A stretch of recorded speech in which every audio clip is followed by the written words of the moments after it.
Hello po mga earth sign.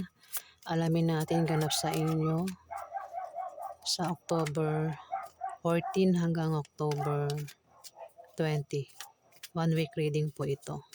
Ang earth sign po ay tatlong klaseng zodiac sign.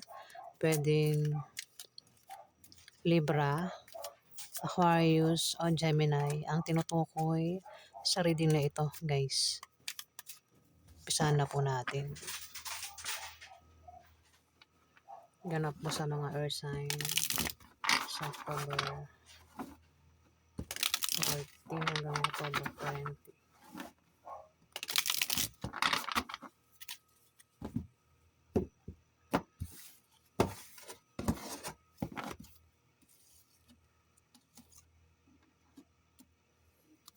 Ganap mo sa mga earth signs sa October 14 hanggang October 20.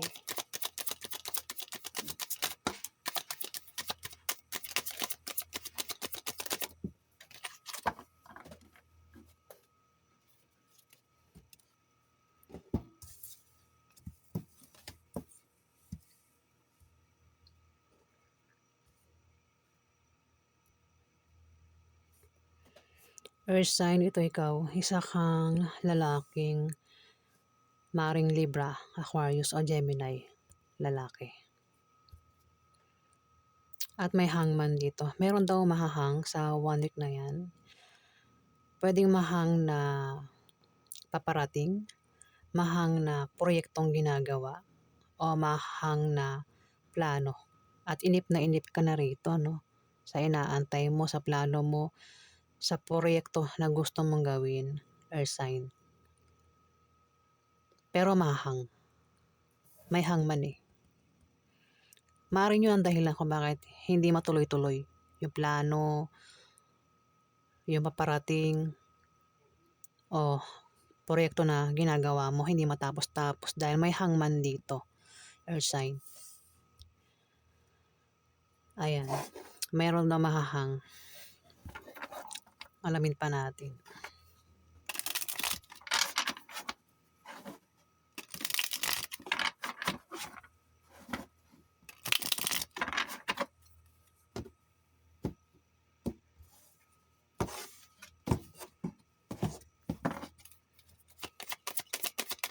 Napaganap sa mga earth sign sa October 14 hanggang October 20.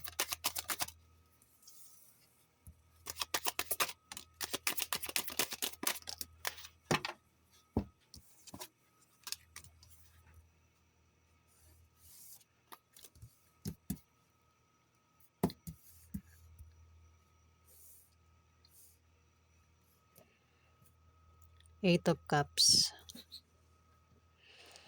Meron kang tatakasan na atrasan, tatalikuran, pwedeng isang tao, sitwasyon, bagay, lugar. Ayan, kung ano man yung tatalikuran mo, maaaring ito yung inaantay mo, maaaring talikuran mo, proyekto man yan, o maaaring plano, o inaantay mo. Ayan, kaya dito parang inip na inip ka na nga, kaya parang may pagtalikod ka ng gagawin dito, o aatrasan yan, o maaaring takasan mo. Ayan. May 5 of coins. Maaaring kasi baka maubusan ka ng pera. Air sign kakagastos. Mukhang ang iba sa inyo ay mapapagastos na naman. Ayan. Pero tipid-tipid daw kasi maaaring maubusan kayo, air sign. Pwede rin baka may mga naipundar kayo dyan. Ingatan mo daw na mawala yan maubos. Kung ito naman ay isang tao, ingatan mo na mawala sa'yo sa 1 week na yan. Pwede makaaway mo. O pwede ito mawala sa mundo, yung taong ito. Dahil hindi mo daw iningatan. Pwede nangyari na, May bata rito. Baka may bata dito.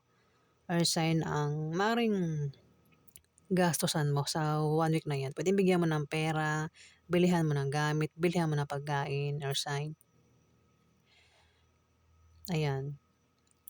Pero sabi nga magtipid-tipid daw kasi maaaring maubusan ka ng pera.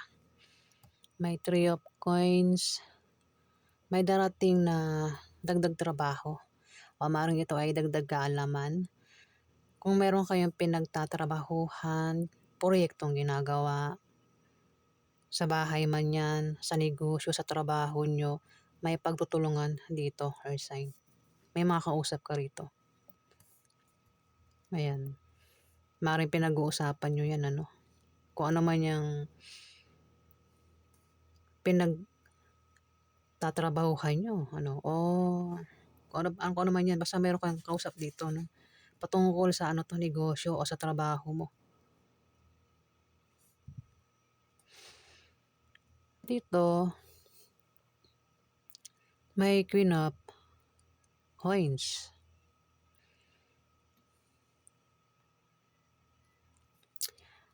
Hangman tumapat sa kanya. Maaaring isang tao inaantay mo, nakakausap mo ang maaaring inaantay mong paparating. Kung hindi tao, puwedeng pera, earth sign. Kasi si Queen of Coins, ito yung ano, may tao rito yung mahilig sumuporta. Puwede ikaw yung sumusuporta sa kanya, o siya yung sumusuporta sa'yo. Puwede rin naman, isa man sa inyong dalawa ang maaaring makatanggap ng pera.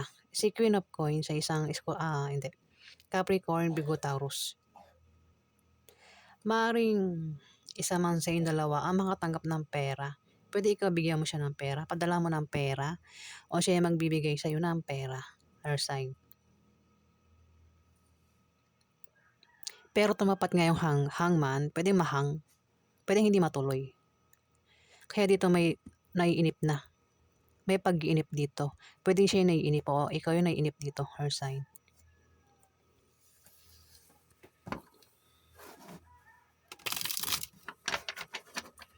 Mukhang nag-usap nga kayo ng taong 'yan, Capricorn, Virgo, Taurus.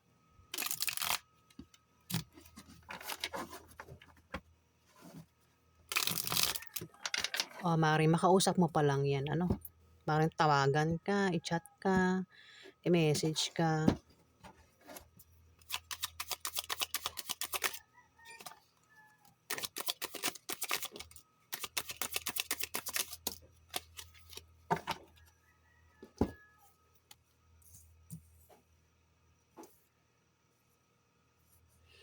At may King of Coins dito. Si King of Coins, ito yung puwedeng malapitan mo kapag ikaw ay problema sa pera, earth sign. O malapitan ng ito, ng Capricorn, Virgo, Taurus kapag siya ay problema sa pera. Puwedeng utangan niya, hingian niya ng pera. Dalawa ito kasing ano, Capricorn, Virgo, Taurus, isang lalaki at isang babae ano.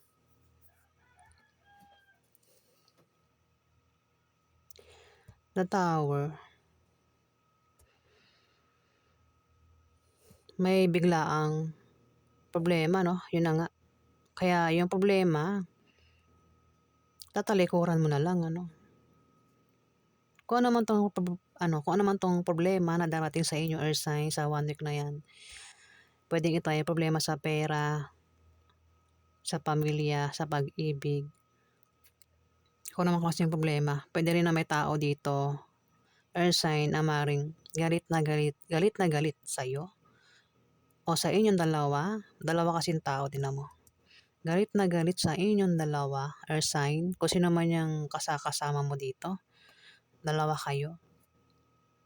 O ikaw 'yan, galit na galit ka sa dalawang tao sa 1 week na 'yan, earth sign.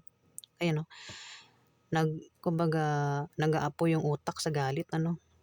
Tignan mo yung dalawa, binaliktad na yung dalawa dito. Kung sino man 'tong dalawang binaliktad na ito, puwedeng ikaw 'yan, earth sign, at itong karelasyon mo, dalawa kayo binabaliktad dito. Pero kung ikaw yung galit dito, puwedeng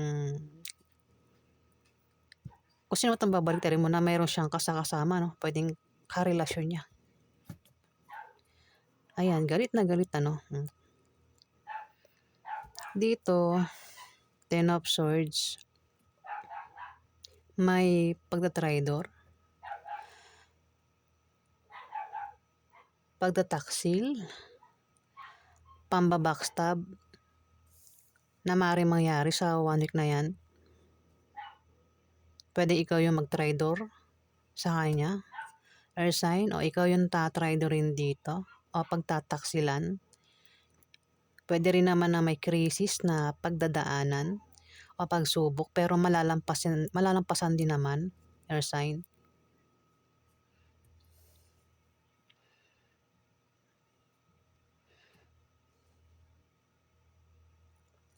Makakabangon ka rin dyan eh. Kumbaga kung magka-problema ka nga sa pera kasi may paggastos nga rito, pwedeng magpadala ka ng pera sa isang Capricorn, Virgo, Taurus, o siya magpadala ng pera sa'yo.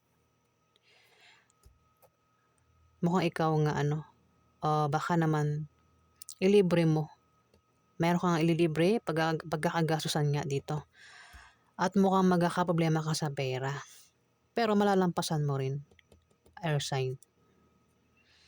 Dito sa Ten of Swords, may taksil, traidor. Maaaring may taong manakit sa inyo dito, air sign. Diba? Ang daming sinaksak yung likod mo ng swords, diba? Ibig sabihin yan, sasaktan ka pa lang o sinaktan ka ng taong ito. Tatraidorin, ayan, air sign. Pero kahit may pagtatraidor dito, kahit nasasaktan ka, hindi mo pinapakitang ikaw ay affected, naka-smile ka pa. Kumbaga hindi mo kakayanin yung pagtatraidor na gagawin sa'yo dito, air sign. Kung sino man itong magtatraidor sa'yo dito o pagtataksilan ka, hindi mo kakayanin yung sakit na ibibigay niya sa'yo.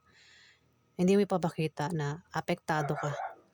Hindi mo papakita na nasasaktan ka, air sign. Ayan, nagpatawalan yung mga aso.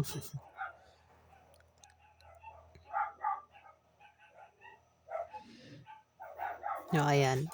Yan po air sign ng ganap sa inyo sa 1 week na yan. Kung ano man yung pagdadaanan mo, malalampasan mo nga rin, air sign. Ayan po ganap sa inyo. Guys, kung nagustuhan nyo ang aking reading, huwag kalimutan mag-like at mag-subscribe. At sa mga subscriber po, maraming salamat po guys. Salamat din po sa mga bumabalik. Yan, maraming salamat po.